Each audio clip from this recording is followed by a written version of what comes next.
I feel like it was only fitting to have our first guest be BYU's basketball head coach, who unfortunately happens to be my mom sometimes. We have a hard game or a hard loss, like he's that person that like lifts me up and is like, no, you got this. When on the flip side, I used to be that for him in Italy, so it's kind of reversed. Switched. This is giving love and basketball vibes. Have you ever seen that? No. What? That's like an old movie too. I feel like you should see. Old? Thanks for being my first guest.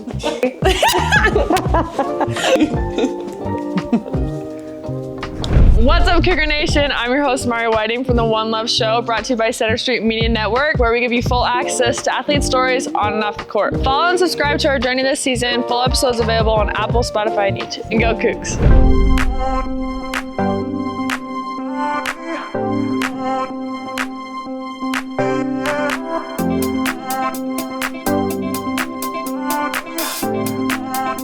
I feel like it was only fitting to have our first guest be BYU's basketball head coach, who unfortunately happens to be my mom sometimes. So Mom, thanks for being on the show. You bet. And welcome. Fun to be here. We're gonna start off strong. What's it like coaching me? Ooh. Coaching you has been fun some days and not so fun other days. But at the end of the day, it's always about being together, doing whatever we love, and that's what I love about it. Would you say it's easier coaching me now in college, or was it easier in high school? Definitely high school, because I could say whatever I needed to say to get anything out of you.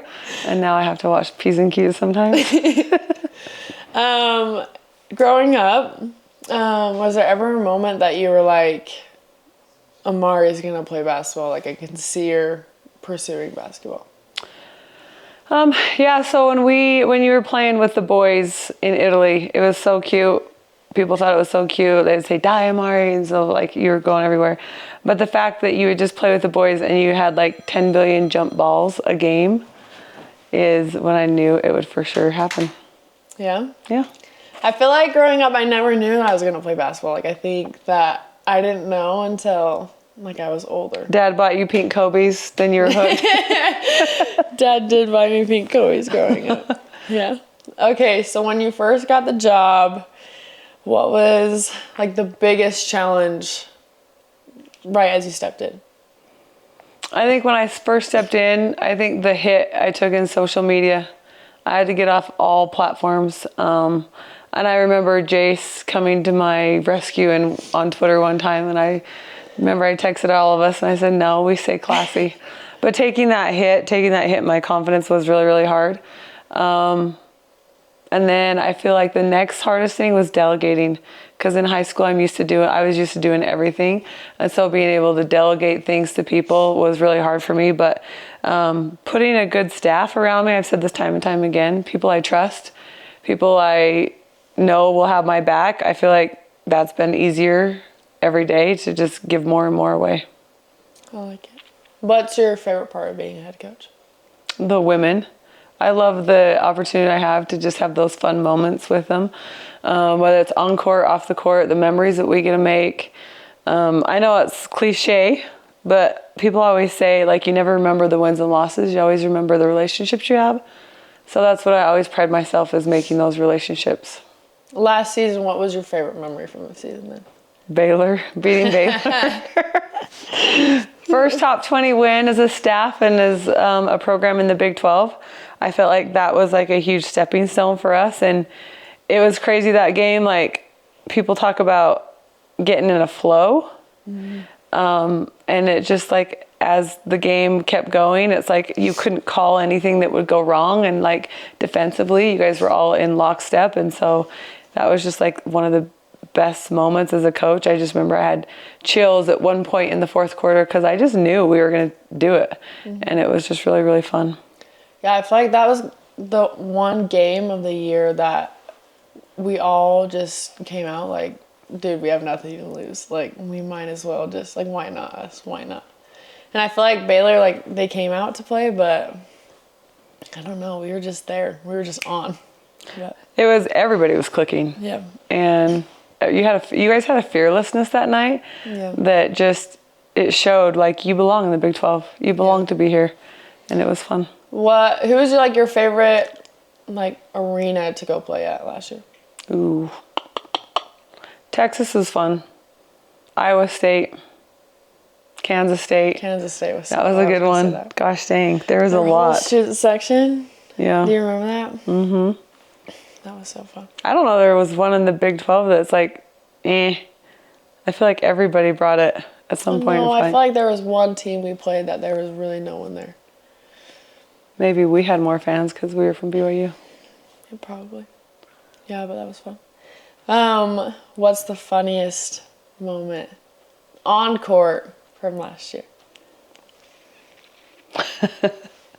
I remember being in one timeout screaming at you guys about what we needed to do with something, and you always have to be screaming in those arenas. But do you remember Lauren Gusson reaching across and like fixing like my eyelash or something? And I just mid-sentence stopped, and I was like, what is she doing? Oh my gosh. She's like, coach, and had to fix something. Had to fix an eyelash. Lauren's always like that. She was always like very like, oh, squirrel, like something like takes her off her track. But Lauren was the best. I really did love that. Growing up, obviously there's a lot of competitiveness in our family. Do you think that me having Jace around and all of us being competitive was something that pushed me to like be more competitive in basketball, or do you think it's more of like something that just all of us brought? I remember Dad like pitting you guys against each other. I guess it's different when there's only two of you, but he would pit you guys against each other even to eat your food, because I would always have a hard time getting you guys to eat. Yeah. So you guys would almost be choking trying to get your food down to do that. But I believe that like competitiveness, that what's in individually drives you, but then it helps fuel one another. I think you and your brother are really good for each other. I think Jace does a good job of letting you be you and have your little fit sometimes and just be done. And I think that you help drive him as well. So I think it's a two-way street. I don't feel like a lot of people know that we lived in Italy, like grew up in Italy for the first 12 years. Do you think being able, like all of us in Italy, just watching Dad play basketball, like do you think that helped like you as a coach, like to know ins and outs of it, or like what was your biggest takeaway from it? I loved watching Dad come home with all the different scouts, and so him and he would have to watch film all the time, so I'd be watching film.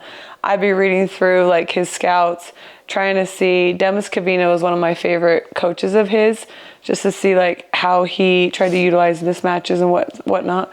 And then Dad would take like some of the plays from each individual coach he had over the years, and he had a book and he would write them in him and like the plays in his book, and so he kind of kept them.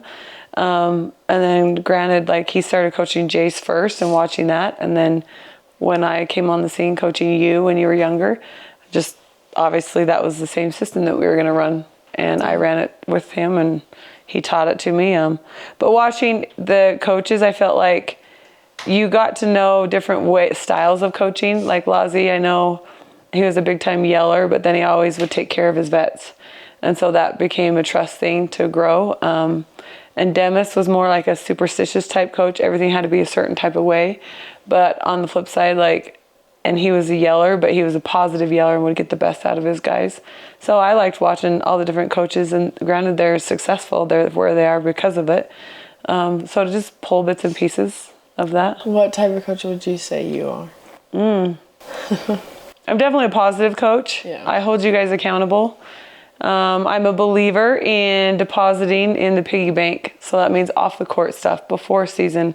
Like I get to know individual players, create relationships. So when it becomes go time or those high stress games, I can get in your face and you'll give it to me because I've deposited that in there. So. Do you want to share one of the moments that you've gotten in my face? No. You want me to? One time. There's got to be some. Okay. I remember on the AAU circuit. Shoot. I won't This use. is so bad too. I won't use the words. You're supposed to, when you're on the AAU circuit and there's college coaches all around, like you're supposed to really just like Keep it in. keep it quiet. Like you don't show like emotion. Like if you get an N1, like you're flexing or whatever, but you're really just supposed to like keep it just very composed. But you go ahead. So I remember one time she got popped in the mouth and was bleeding, and it was I still have like a bump in my lip to this day from so it. sad.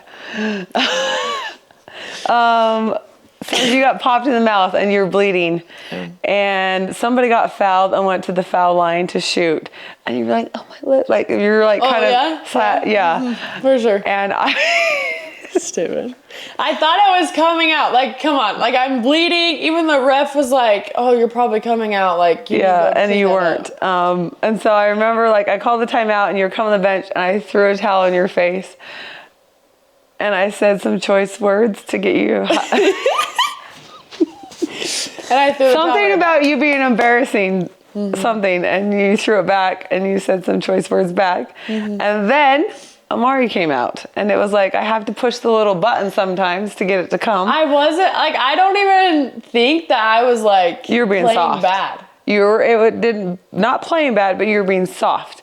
You weren't setting the tone on defense. You weren't. You're soft. So then it came out, and we were good to go. But it's like you got to get the Oh, my gosh. get the dog out of you sometimes. Yeah. Well, I mean, it works, but... The good thing about it, and I don't think people understand, is like we function a lot. I feel like that's just how we are. No, but we function like that because of who we live with. Yeah. Growing up with Jace as a brother, Trent as a dad, you don't have any other options, but you say what you feel, and then it's over. It's squashed. Yeah. And so that's what I feel like you've learned growing up with boys, but... Yeah. I can't remember, like, how many times, like, working out. Even when I was little, do you remember that whole, like, tying my hand behind my back? Oh, that was classic. Like, just that I would bawl during workouts with Dad. Can I tell that story? Yeah. That's hilarious. That was the worst day of my life. So one time Trent was having issues with having her dribble with her left hand. She refused to. I'm like, how old was I? Like, I'm so young. I was like 7. 7 or 8. It was Like, pretty young. I'm sorry, I can't dribble my left hand. Normal 7 or 8 year olds can't. So I'm in parent-teacher conference in the cafeteria, and my principal, because I was teaching at the time, he comes in, he taps me on the shoulder. He's like, I think you better go in and save Amari. And I was like, what? And I go and peek in the gym, and Trent had been coaching like the 9th grade boys team, and Amari legitly had her right arm tied behind her back with a Dribbling with my well, I left don't know how he tied it, but dribbling with her left hand around the court, bawling while she was. I hated him. Oh, and I just said, she'll be fine. We're good. We're good to go. I remember him stopping that practice because I was so like embarrassed and like I didn't even know I had to work out that day, and he like stopped the practice, was like, does anyone care that she's doing this? And everyone was like, no. Like all these dudes are like, no. And he's like, that's what I thought. Get back going. Like, that's insane. That's actually insane. Leave it to Trent. Not many people know that you were a teacher, like you mentioned, parent-teacher conferences. You taught for a while. But you homeschooled us in Italy. What, can you like share a memory or like your favorite part of like homeschooling us? I hated homeschooling you guys. Oh my gosh. It was like Tweedledee and Tweedledum. I could not keep it. It drove me nuts. Teaching your kids how to read, like all teachers, elementary teachers are going straight to heaven because that's unbelievably hard. Maybe not one of my memories, but it was always like wrangling cats. Like you guys sit down, do your math, do your reading, like do everything. We tried to get it done by noon so that I could go to the gym. Dad could have a nap. You guys could just play. But I remember one time I wasn't feeling very good that day. So I put Trent in charge of school, and it was super quiet downstairs. And I was like, no way is he so good at this. Like, why are they not fighting or doing something? And so I like kind of crept down the stairs to see what was going on. And Dad had $100 bill taped on the wall to bribe you guys if you be good that day and do your homework. Then, and I was so mad at him because I was like, we are not bribing our kids. I remember that. And I am not going to pay for things, and they're just going to do it. And so I think there was another time where it was like, it was with Jace. If he finished that times table thing, then he got to throw tennis balls at Dad. And that was like his motivation for that day. downstairs, huh? Yes. Dad had to turn around and tell him. Oh my It's gosh. like sting pong, but with tennis balls. But with tennis balls. Like, he just made anything up. I think that's why it was so fun with him. No offense, but Yeah. we like Dad better. Can you share a memory of Dad, like, in Italy that, like, I know there's pictures of, like, Dad, like, hitting game winners and stuff like that, but, like, something to you that was, like, holy crap, like, Trent's actually, like, the man in Italy. Because, like, all the time, I don't think people know that. All the time, like, Trent was, like, oh, like, the Mormon basketball player, when they, like, write newspapers about him, or, like, I remember we'd go, like, grocery shopping and just be us in the car and people were knocking on the team car because it was, like, wrapped, or, like, people love Dad. I think it's crazy that you remember that side of things because honestly, it wasn't all glam and glitz. Like, Yeah. Dad had to tell me get off, like, reading the newspapers and whatnot because, like, if he had 30 and they lost, it was all his fault. If he had 20 and they won, he was revered, right? And so you were only good as your last game. And with the contracts over there back then, like, if you didn't perform and stay up to performing, like, they could cut you any given moment. And so there's a lot of pressure that came in those moments. And I know it seemed glamorous to you guys, but, like, when I couldn't go out to eat with my own husband, when I couldn't go to watch your games and sit by him, like, that was frustrating for me. Like, he would sit on one side because all the fans would, like, swarm him. I actually wanted to watch my kids, so I would go sit on the other side. And so I mean, I couldn't take him to the grocery store anymore. I couldn't take him lots of places. And so that part for me, and the fans, don't get me wrong, the fans they love their players and they're crazy, but they also, like, sometimes it could be a bad thing. Like, if we went to opposing gyms, Dad wouldn't let me go anymore because when you were younger, I was actually holding you, got a garbage can thrown at me one time. Like, they get crazy. And so, like, I know, like, you guys remember all the goods, but there's some parts that weren't so good and weren't so fun. Yeah. I honestly didn't, like, I knew that obviously, like, he for sure got, like, criticized or whatever, but I didn't know that. A trash can? A trash can. What did you do back? You didn't take it. I know you didn't take it. I did not. I threw it back. Why did I know that was the answer? It was actually at Fabriano. Oh. And then the next year, Dad signed to play there. Play at Fabriano. And so I had to go back. That's actually insane. But do you feel like Europe, like, did you take anything from Europe, like, style of play?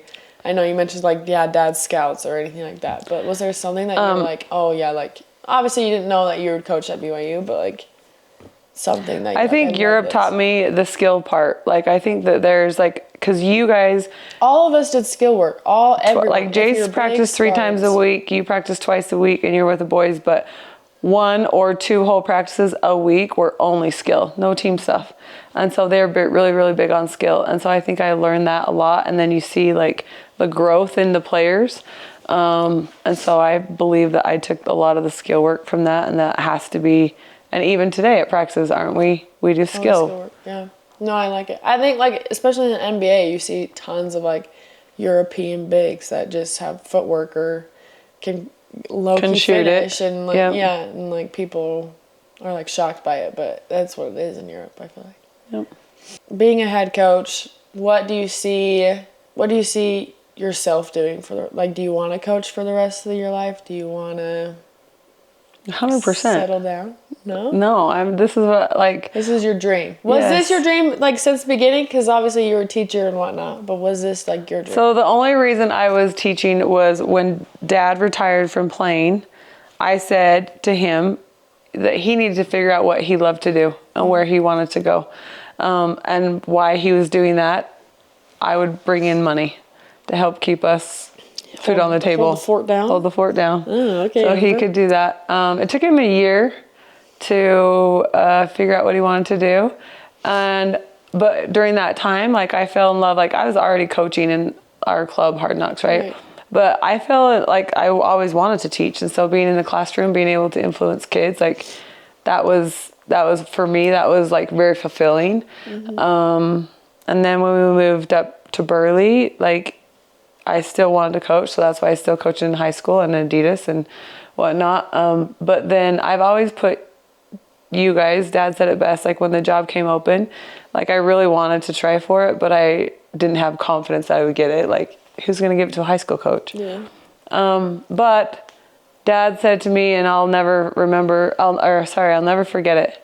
He said that I've always put you guys first and I've always put myself on the back burner.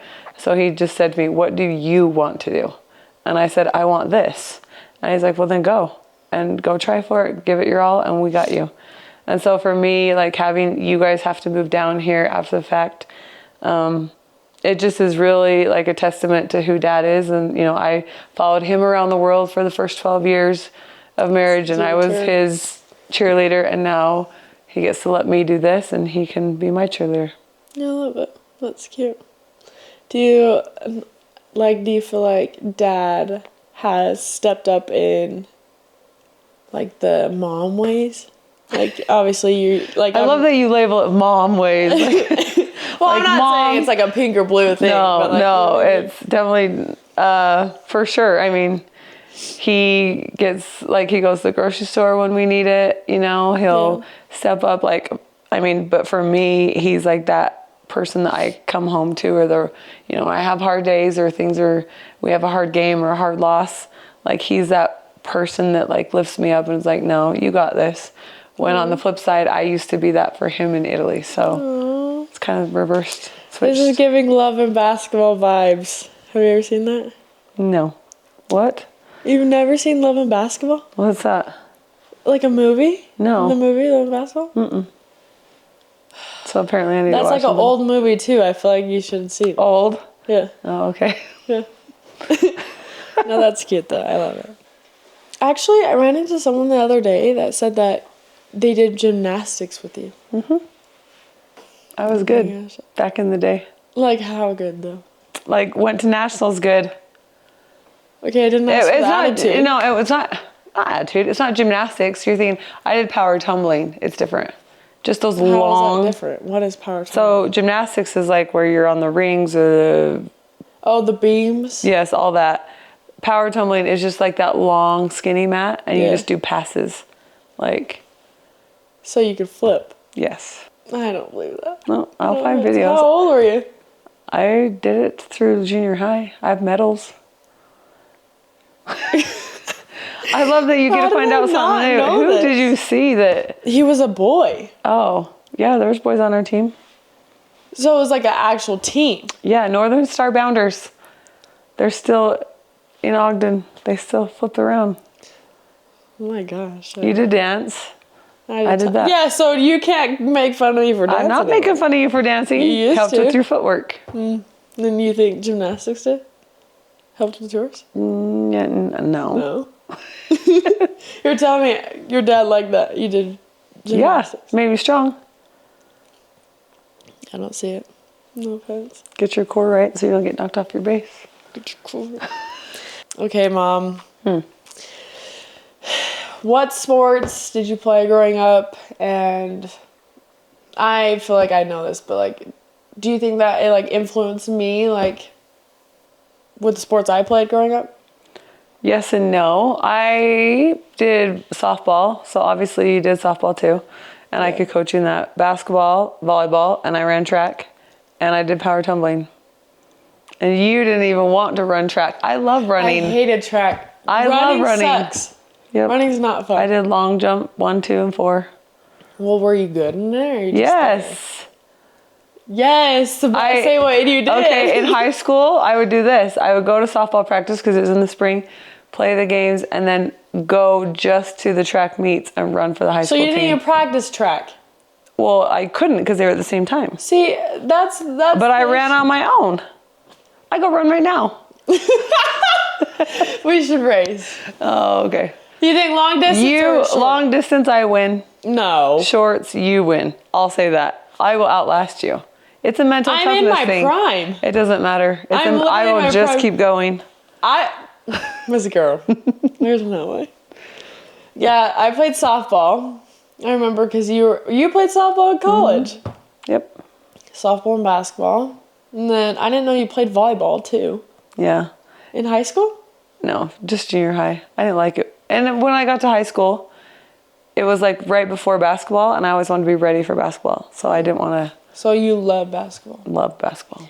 But did you play all those sports at one time? Or was it that's just what you did? Back in the day, because I'm old, you had your seasons. Like you would do softball in the spring, summer. You would do basketball in the fall, winter, and go from there. Power tumbling, I just did it year round because that doesn't stop. Well, did you think you would go to college for anything else besides? Just wanted to basketball. Like you have to want that. You just wanted basketball? Yep. I mean, it helps. You had a gym at your house. Yeah. Friday nights were with the boys and me. Oh. We would play pickup. Do you remember when you hurt your foot Yeah. and were out because Yeah. you were messing around with boys? Yep. Yeah. Insane. But I was playing basketball doing it. Does that make it better? Yeah. Do you feel like growing up, you put in most of your time with basketball? Or were you really just like, I'll practice all my sports every day? No, I didn't ever practice volleyball. Track was just natural. You just go run. Yeah. But you have to put in time for softball and basketball for sure. More skill in it. Obviously, like you being a mom, there's like sacrifices you have to make. But what sacrifices do you feel like you made for me while I did like my sports? Does that make sense? Mm-hmm. Obviously time and money, because everybody has to drive you somewhere or whatever, spend the money. I would say when coaching you growing up, you have to have good teams. And so it's not just like show up to the games, like you have to put in the time for practices. And I was big on skill development, so we did that. Yeah. I would say the endless hours of rebounding. I'm like the number one rebounder in America right now. Between you and your brother, for sure. No, I rebound plenty growing up. I think growing up for sure. But then when we got older, you guys got smarter and you bought a gun. That was the best investment. Have to. But I remember some days chasing down balls and I was like cussing under my We breath. always make them. You didn't even have to chase balls. Always. What's your goals for this upcoming season? Like both for the team and then like for yourself personally. For the team, we want to make the tournament, and I believe to make the tournament, you have to be in the top half for sure in the Big 12. Last year they took 7. I think they take more from our conference this year because of the dismantling of the pack. I don't know what word that was.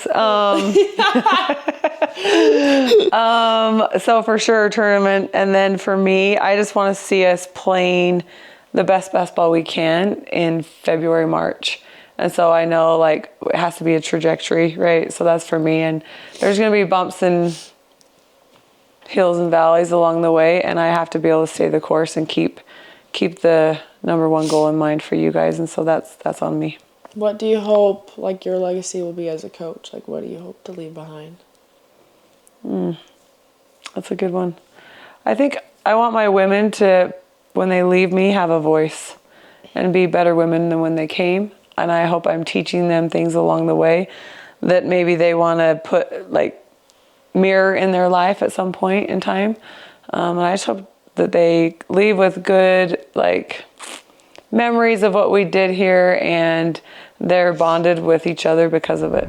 Appreciate y'all for tuning in to our first episode of One Love. Hope you guys enjoyed the convo. Catch the full episodes wherever you get your podcasts, Apple, Spotify, YouTube. And make sure to follow us on social media to stay in the loop with everything we've got going on at Center Street Media. Big shout out to everyone showing love. Until next time.